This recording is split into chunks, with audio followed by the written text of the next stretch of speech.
Bonjour à tous, bienvenue à la causerie, très heureux de vous retrouver aujourd'hui pour une petite vidéo, le prono de la finale, le top 14, c'est parti après les demi-finales qui ont bien fonctionné, on vous remercie pour les retours, on est de retour pour la finale. Alors pas pour parler du Tour de France comme mon t-shirt, moi c'est parce que j'ai pas d'habit que j'ai mis ça, mais pour parler bien de cette finale top 14 entre l'UBB et le Stade Toulousain. On a Thomas qui est toujours là, ça fait plaisir. Bon prono pour les demi, c'est toi. Ouais. Le choix était plus restreint. Bon. Après, même sur les scores, je trouve qu'on Ouais, n'a pas été mauvais, et Robin non plus d'ailleurs. même s'il avait dit... Il t'avait laissé un round match quand même, plus que lui. Oui, c'est vrai. Et le retour, on a eu le retour de Jean en début d'Euro, on a eu le retour de Thomas il y a 2 semaines, le retour de Robin la semaine dernière, le retour de Brian maintenant. Voilà, il revient du Japon, il avait fait les petites pépites japonaises, petites pépites marocaines aussi. Je sais pas J'ai si... juste fait une propagande pour la causerie au Japon. Du coup, c'est pour ça qu'on a gagné pas mal d'abonnés ces derniers mois. C'est que voilà, c'est que des Japonais. C'est ça. Donc tu peux me remercier. Ben, j'espère qu'ils bipent ce qu'on dit au moins. Parce que s'ils comprennent pas, ça va être compliqué. Non, c'est pour ça qu'ils se sont abonnés justement. S'ils comprenaient ce qu'on disait, ce serait pas bien. C'est vrai. Et d'ailleurs, en parlant de ça, on a 787 là, au moment où on fait la vidéo. Donc on est bientôt au 1000. Et 1000. Et 1000, c'est bien. C'est un beau palier. Donc on dit toujours, c'est plus dur de faire de 0 à 1000 que de 1000 à 10 000. Donc Ouais. on aura fait le plus dur hein, peut-être. On sait pas. Hein. On Donc, en reparle le prochain mois quand même. On remercie les gens. Et puis voilà, bah, s'ils s'abonnent, ça nous fera gagner de l'argent. Je pourrais vous acheter des micros. Ça me fera plaisir. On est parti, messieurs, pour cette finale de top 14 entre l'UBB et le Stade Toulousain. Mais d'abord, on va peut-être revenir sur les demi-finales qui a eu lieu entre Toulouse et La Rochelle vendredi et le Stade Français et l'UBB samedi. Il y a des choses à dire, même si c'était pas beau. Pas le plus beau rugby qu'on a vu. Mais on connaît du coup l'affiche qui aura lieu au Vélodrome ce vendredi à partir de 21h05, diffusée sur Canal+ et France 2, si je dis pas de conneries.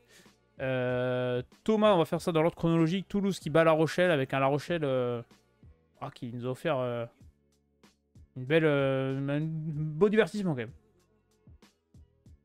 Ouais, un beau divertissement, une belle résistance quand même, parce que En fait, c'est pour ça que je disais en préambule que Robin avait pas tort aussi sur son pronostic, et moi non plus.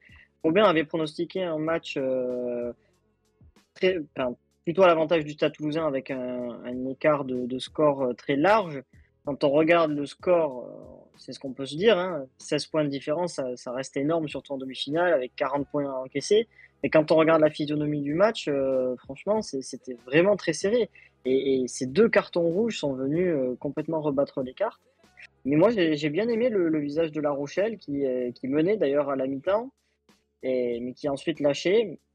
Et je m'attendais aussi, et ça aussi je l'ai plutôt bien pronostiqué, c'est que je sentais aussi que Toulouse avait un manque de rythme, et ça s'est vraiment senti, surtout en première période où, voilà, physiquement, peut-être qu'ils étaient un petit peu en dessous, et ils ont mis du temps avant de se lancer, et ça a donné peut-être un match un peu plus serré que ce qu'on aurait pu penser. Les cartons rouges étaient mérités selon toi, Brian? Les deux?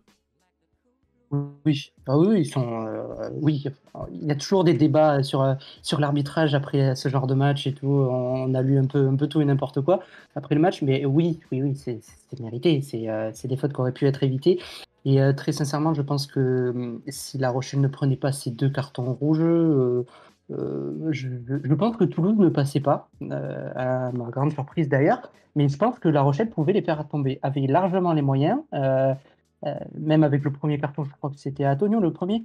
Ouais, je pense qu'il y avait quelque chose à faire et ils se font s'aborder tout seuls par des fautes bêtes, par des provocations, par des. Voilà. Bah, après, ça fait aussi partie du rugby. Je veux dire, ça s'est passé l'accrochage entre Marchand et Wardy. Je crois que c'était en mêlée fermée. Donc, du coup, voilà, c'est le genre de moment dans un match qui est assez tendu entre les joueurs. Donc, c'est facile de dégoupiller, mais. Et voilà, c'est quand même quelque chose à éviter en demi-finale parce qu'encore une fois, même Hugo Mola l'a dit à la fin du match en conférence de presse, ils étaient dominés. Ils étaient plutôt largement, je trouve, dominés sur l'impact, en mêlée aussi. Donc, ouais, c'est pas le Toulouse qu'on a l'habitude de voir en tout cas. Et en finale, je sais pas. En fait, c'est qui tout double. Soit ils se relèvent et ils montrent le visage qu'ils ont l'habitude de montrer en phase finale, soit ils continuent sur la même dynamique et ça risque de laisser une porte ouverte à Bordeaux si ils arrivent à l'enfoncer. Bon, on aura l'occasion d'en parler du Stade Toulousain juste après. On va faire le petit point à La Rochelle comme on a fait pour le Racing et Toulon lors des Des barrages, Thomas, qu'est-ce que tu gardes du coup de cette saison de La Rochelle rapidement On va pas tout dire parce on aura la tier list la semaine prochaine pour ça, mais saison vraiment éprouvante pour La Rochelle. Ouais, mais finalement, ils ont atteint une demi-finale. Voilà. Pour moi, c'est ce qu'il faut retenir et je trouve que je dirais pas qu'ils reviennent de loin parce que s'ils en sont là, c'est qu'ils le méritent. Il n'y a pas eu de miracle. Pour moi, encore une fois, ça n'existe pas, les miracles. Ils sont passés, certes, de justesse, mais voilà, ils ont fait une saison en dents de scie. Ils ont jamais trop réussi à enchaîner les performances. Mais finalement, ils arrivent en phase finale où ils sont montés en puissance. Hein. On l'a vu, ils gagnent à Toulon, on les attendait pas à Toulon. Et face à Toulouse, ils ont fait mieux que résister. Donc voilà, il faut s'appuyer aussi sur ça. Puis il y a eu l'avènement aussi de pas mal de jeunes, donc c'est positif. Je trouve que là, finalement, La Rochelle a presque, entre guillemets, réussi sa saison.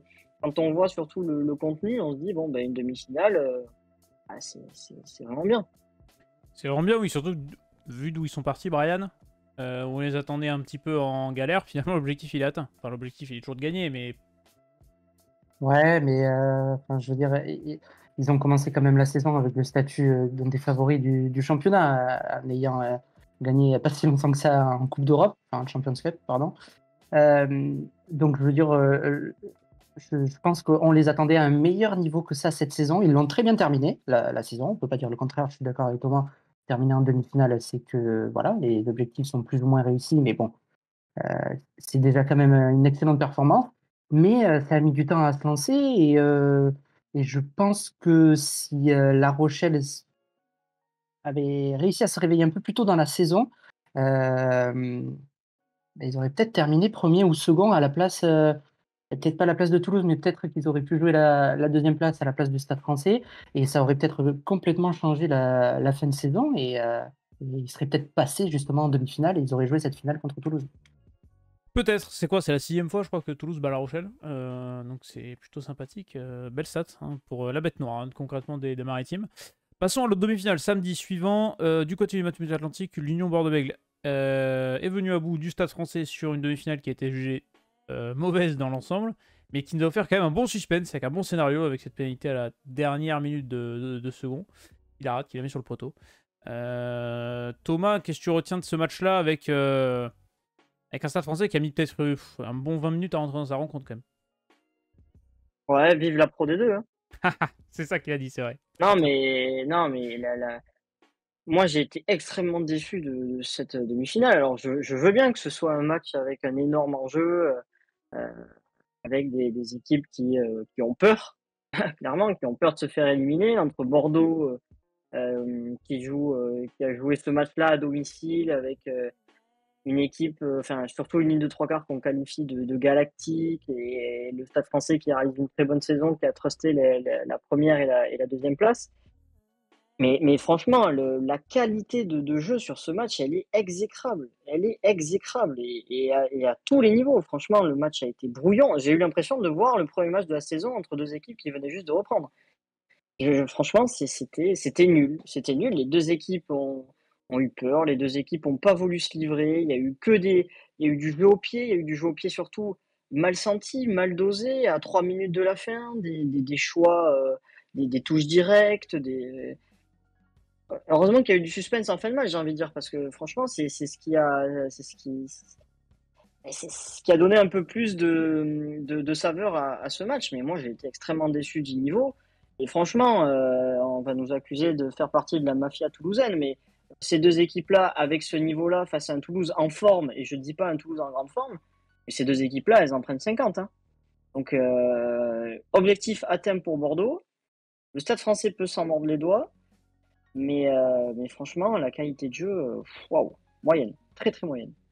Ah, vive la Pro D2, écoute. Bah, moi, écoute, tu m'as invité à un seul match de Pro D2 cette saison. Tu m'as invité à un Dax Montauban Oui, qui a bon, été à 0-2 à 15e quand même. Hein.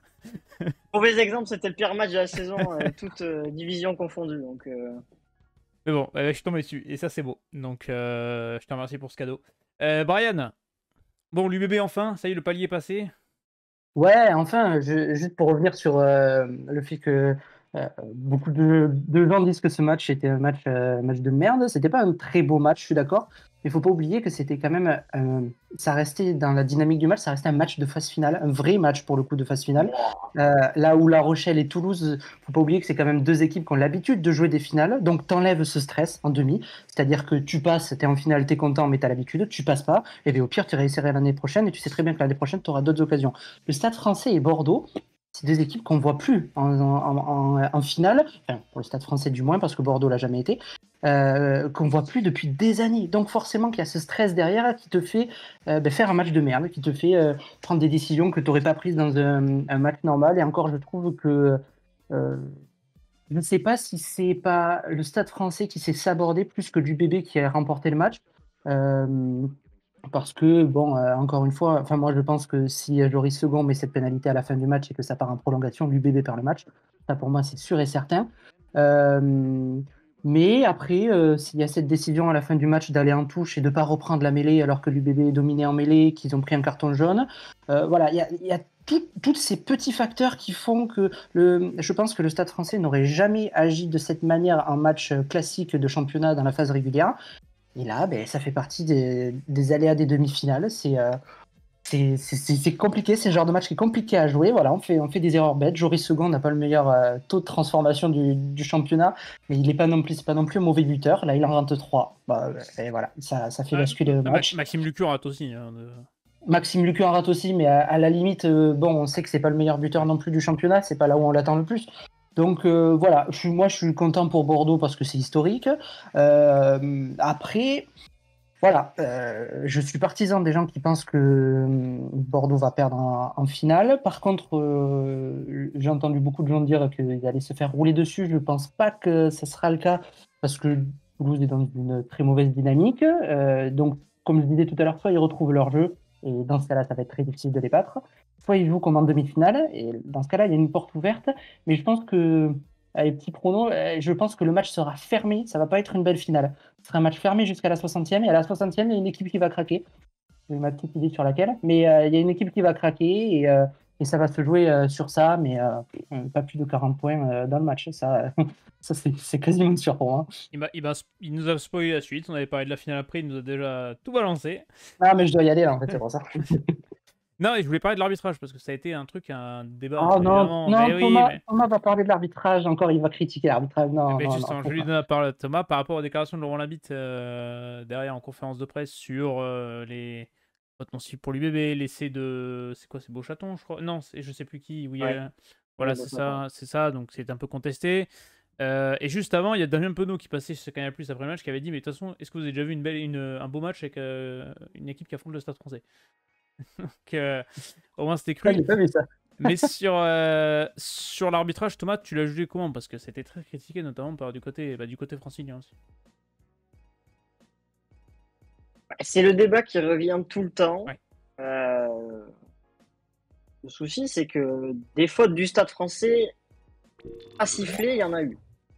Si on refait le match, on analyse le match, on va en trouver.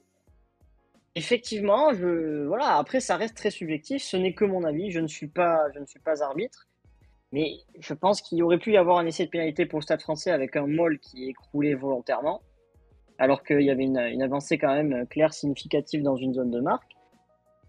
Il y a eu ce plaquage haut sur Cocotte.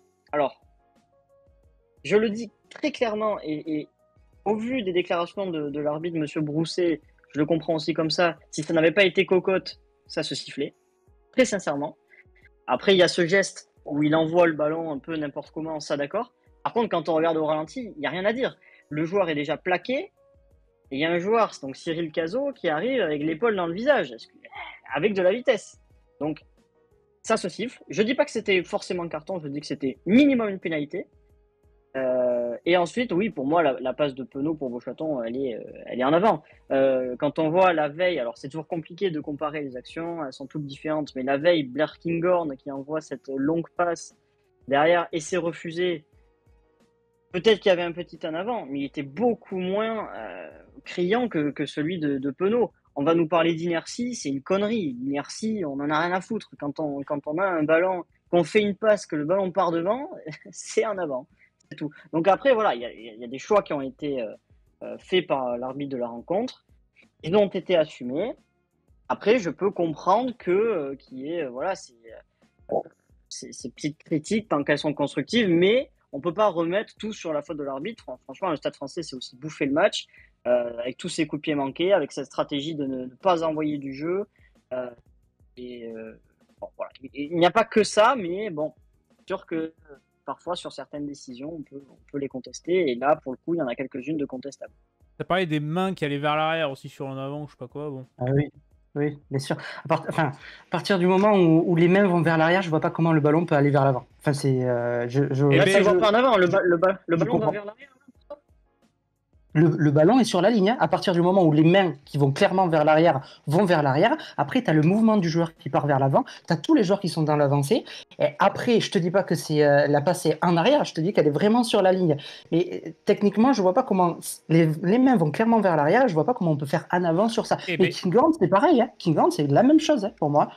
Je le vois pas. Et pourquoi Beauchaton reprend le ballon devant? Bah parce qu'il est On en le train de voit faire bien. sa course. Il prend. Oui, mais il met ses mains bien devant. Donc il Oui, aurait mais dû Penaud faire est en train de tomber. Donc Penaud est en train de tomber, fait la passe sur la ligne, au cordeau, en fait. Et comme ses mains sont vers l'arrière, eh ben, forcément la passe est considérée comme comme en arrière, mais le ballon va un petit peu vers l'avant. Après, ça, c'est la difficulté de la règle. Je suis un peu d'accord avec toi sur ça. C'est qu'il faudrait que tous les arbitres soient sur la même longueur d'onde. Parce que là, c'est comme pour le môle écroulé. J'ai du mal à me dire qu'à 5 mètres de la ligne, à ce niveau, à ce moment du match, il y a encore des joueurs professionnels de top 14 qui se disent je vais écrouler volontairement un môle, sachant que ça se voit à la vidéo. C'est pour ça que je ne la comprends pas bien, cette règle de le môle est écroulé. Parce que là, on voit bien, je crois que c'est Caso qui tombe, qui fait écrouler le môle, mais on voit que derrière, il y a Bucu qui vient défendre le môle, qui lui rentre un petit peu dans le dos et qui fait qu'il perd ses appuis et qu'il écroule le môle. Donc c'est là où le paramètre du volontariat d'écrouler le môle ou pas rentre en jeu. À partir du moment où tu perds tes appuis, où tu n'as plus la possibilité de défendre, tu es au sol, oui, tu écroules le môle, mais c'est pas volontaire. Donc est-ce que ça vaut un essai de pénalité? Bah oui, l'avancée, elle était claire et évidente. Et tu vois bien le joueur passer en bas et prendre le môle et le faire descendre. Et tu sais très bien qu'il y avait une avancée, qu'ils étaient dans une phase de domination. Et à 5 mètres, la faute, elle est archi volontaire. Elle est archi. Après, ça a été très bien joué puisque ça n'a pas été sifflé. Mais ça, franchement, je pense que tu as la même action à la 35e, c'est essai. Et c'est ça le problème. Et après, pour revenir à ce que tu disais sur le possible en avant, parce qu'encore une fois, c'est très subjectif, c'est que moi, ce qui m'embête un peu, c'est qu'on demande la vidéo à tort et à travers pour tout et n'importe quoi. Et là, pour le coup, on ne demande pas la vidéo. Je suis assez étonné qu'il n'y ait pas eu vidéo sur cette action. S'il y avait eu vidéo, il y aurait eu analyse derrière, les deux arbitres se seraient mis d'accord pour dire, bon, essai. Ok, d'accord. Mais là, j'ai l'impression qu'il y avait une hésitation, l'arbitre vidéo n'est pas revenu, l'arbitre central, visiblement, avait quand même un petit doute. Enfin, bon, voilà. Après, c'est contestable, mais le Stade français, encore une fois, ne perd pas le match que sur ça. Et voilà. Et par contre, je suis d'accord sur ton choix, sur ce que tu disais, c'est que le Stade français aurait dû prendre mêlée, mais 100 fois, même s'il marque, hein, je suis plutôt en colère sur ce choix, parce que je me dis, déjà, s'ils avaient pris mêlée, ils étaient beaucoup plus dominants, ils étaient à 1 de plus, sachant que c'était Caso qui était sorti. Et en plus, la transformation aurait été un petit peu plus simple que la transformation qu'il a eue après la touche. Mais bon, voilà, comme ça. Eh bien, messieurs, c'est sur ça qu'on va conclure les demi-finales. On va passer maintenant à l'analyse de cette finale entre l'UBB et le Stade Toulousain au Vélodrome vendredi 21h, on le rappelle. Je mets ça pour un autre petit visuel, c'est histoire de varier pour les gens qui regardent, qu'on salue, qui peuvent s'abonner si les analyses de ces demi-finales leur a plu. Ils peuvent mettre un petit pouce bleu aussi, c'est sympathique pour le référencement, un petit commentaire. Voilà, voilà, on devient youtubeur, hein, de toute façon on s'adapte. Il y a même 98,6% des gens qui regardent les vidéos mais qui ne sont pas abonnés. Donc t'imagines, c'est fou. C'est pas normal. Voilà, on va vous engueuler. Messieurs, tu disais Brian tout à l'heure, je vois pas comment l'UBB peut taper le Stade Toulousain. Si le Stade Toulousain est en forme. Quels sont les... Et Thomas, tu le disais lors de la demi contre La Rochelle, ils ont manqué de rythme sur la première mi-temps. Est-ce que c'est un axe sur lequel l'UBB peut pousser, essayer de voir si le Stade Toulousain peut encore manquer de rythme malgré la demi-finale contre La Rochelle? Ouf, ouais, c'est compliqué parce qu'en fait, l'UBB réalise toujours 20, 30, voire 35 minutes de très haut niveau et après plus rien. On l'a vu quasiment toute la saison. On l'a vu en barrage face au Racing. On l'a vu face au Stade français où, à mon avis, il fallait pas 5 minutes de plus. Là, le problème, c'est que face à Toulouse, ils peuvent se faire punir beaucoup plus facilement.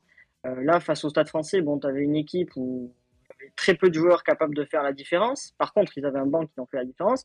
Là, à Toulouse, crois-moi que si tu marques pas et si tu as un coup de mou, derrière, tu as des joueurs qui vont très vite te sanctionner. Donc voilà, ce sont deux équipes. On va voir en termes de rythme un petit peu comment les deux équipes vont gérer ça. Et c'est vrai que Toulouse est capable d'accélérer d'un coup, alors que le Bordeaux est capable d'entamer très fort ses matchs, mais de mal les finir. Donc c'est un peu le paradoxe. Maintenant, oui, peut-être que sur le banc, avantage au Stade Toulousain. Voilà, ça reste un match et on sait que tout peut se passer. Et un Penaud le disait, je recite d'un Penaud, qui était après le match sur Canal+, il disait oui, on a perdu le jeu qu'on avait en début de saison, et même à la mi-saison ça allait, mais ça commençait déjà à dégringoler, et en fin de saison on n'arrivait plus à grand chose, quoi, concrètement, c'est ce qu'il disait. Est-ce que Brian, tu crois que l'UBB peut réactiver les leviers là, pour rejouer comme ils ont joué en début de saison, malgré certains absences, malgré l'enjeu aussi de la finale, parce que c'est leur première, depuis la fusion du club en 2017, si je dis pas de conneries. Ça peut jouer aussi, hein, niveau pression. Ouais, mais on dit toujours que celui qui n'a pas de pression, c'est celui qui n'est pas On favori. dit toujours que la première fois est nulle aussi, hein, donc voilà. Hein. Oh, pas tout le temps, hein.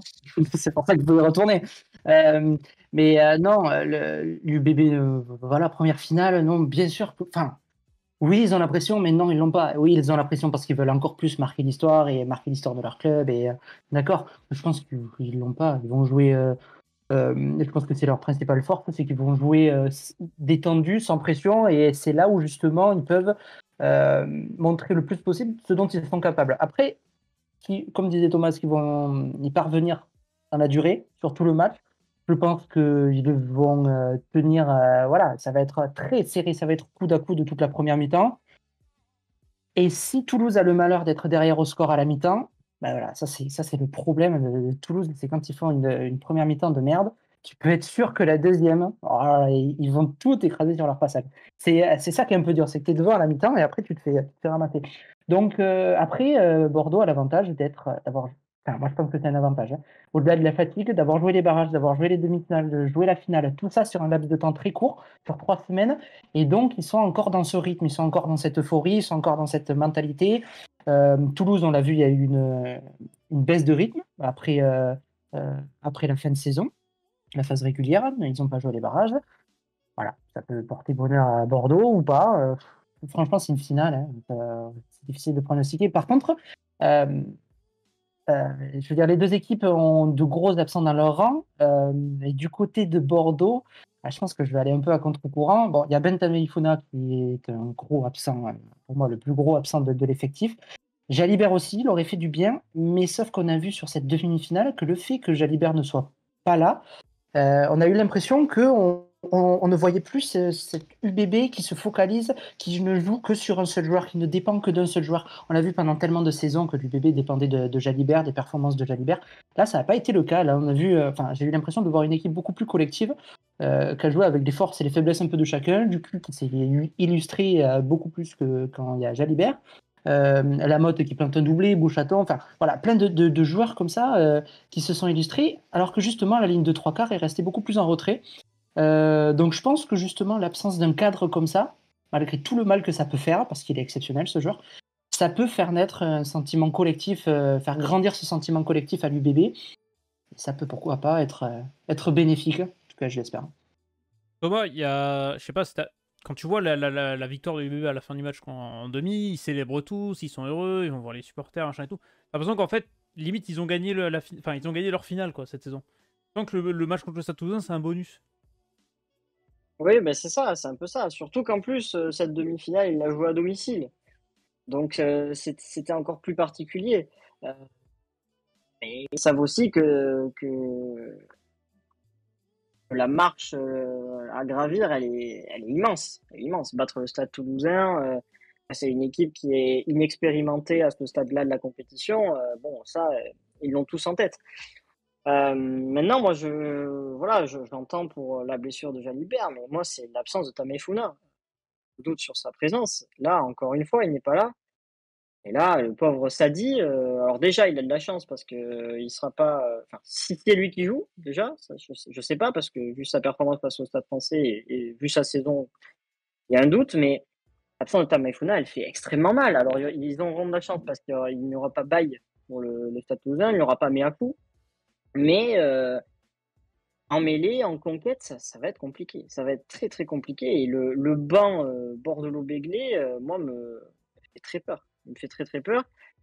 L'interrogation que j'ai, c'est que va concocter Yannick Bru au poste d'ouvreur? Est-ce qu'on part sur Lesgourg, Lucu, ou est-ce qu'on garde la confiance à Garcia en mettant Lucu, Garcia? Et je pense sincèrement qu'autour de la 40, peut-être au retour des vestiaires ou à la 50e, je pense qu'on basculera sur un Lucu en 10. Parce qu'on l'a vu encore, là, Matteo Garcia a eu du mal, beaucoup de mal. Yannick Bru, d'ailleurs, disait en conférence de presse qu'il doit le rassurer énormément parce que c'est quelqu'un qui stresse, qui est plutôt fébrile sur ça encore. Donc, voilà, moi, j'attends de voir ça aussi. Mais vraiment, cette absence de Tameifuna, pour moi, elle est énorme parce que le match aurait peut-être pas été pareil. Alors là, on parle, mais le match n'est pas joué, mais son absence va vraiment peser. Bon, allez, Stade Toulousain par favori. Allez, comme ça, c'est réglé. Il va falloir faire les choix. Et maintenant, messieurs, on va passer au pronostic, évidemment, de cette finale. Brian, UBB Stade Toulousain, le top 14. Qui sera champion de France? Je l'ai fait comprendre. Maintenant, si tu veux donner un score, mais tu as commencé à nous expliquer tout à l'heure. Pour toi, ça va être serré jusqu'à la 60e. Tu veux que je fasse le choix du cœur ou le choix de la rationalité? Donne les deux, ça te fait plaisir, donne les deux. De toute façon, on est très mauvais pronostiqueurs ici dans cette émission, donc t'inquiète pas que tu feras pas tâche. Hein. Objectivement, je vois Toulouse s'imposer, mais pas de beaucoup, pas de 40 points comme on a pu lire, on a pu entendre. Voilà. Je sais pas, ouais, je dirais un 25-20 pour Toulouse. Et, je pense que même avec un score comme ça, l'UBB pourra sortir par la grande porte et Toulouse sera encore une fois champion, tout le monde sera content, quoi. Thomas, à toi. Je vois 28-13 avec Toulouse qui accélère un peu à l'heure de jeu, Dupont marqueur. Ah ouais, c'est précis. Ouais, 28-13. Oui. Encore une fois, j'ai très mauvais en pronostic, donc bon. Oh, et t'inquiète pas, parce que nous, on en parlait avec Jean hier par rapport à l'Euro de foot. On avait pronostiqué la Croatie en demi, la Hongrie en tant que surprise. Donc si tu veux. Ah oui, bien vu. Et on a le pif. Moi, je tiens quand même à dire que je suis devant vous sur mon petit prono. Donc, tout le monde est devant moi. Il n'y a pas à charger. Hein. Tout le monde est devant moi, de toute façon. Donc, il n'y a pas à chier. Mais bon. Allez, moi, je dis petite victoire 25-7 de Toulouse parce que l'UBB prend un carton rouge dès la 4e minute. Allez, comme ça, la finale est niquée. Ah oui. Carrément, quoi. Oh là, allez. Et pourquoi pas. Typiquement, la finale du petit poussin en Coupe de France qui prend le rouge dès la 4e minute de jeu. L'arbitre qui ruine la finale est terminé. Ciao. Après, on n'est pas à l'abri d'une épidémie de gastro dans les rangs toulousains 2 jours avant la finale et on y met l'équipe C. Il fait chaud. C'est l'équipe C. L'insolation, attention. Hein, il fait chaud. Ah, je leur souhaite pas, bien sûr que non. Non, on souhaite pas. Bon, messieurs, merci. C'est sympathique. 28 minutes, quasiment une demi-heure encore une fois, mais une demi-heure de pur plaisir. Voilà, si ça vous a plu, aux gens qui regardent la vidéo, vous êtes encore là, vous pouvez vous abonner, vous pouvez liker évidemment. Nous retrouver sur Twitch, nous retrouver sur TikTok, nous retrouver un peu partout, on essaye d'être un peu partout.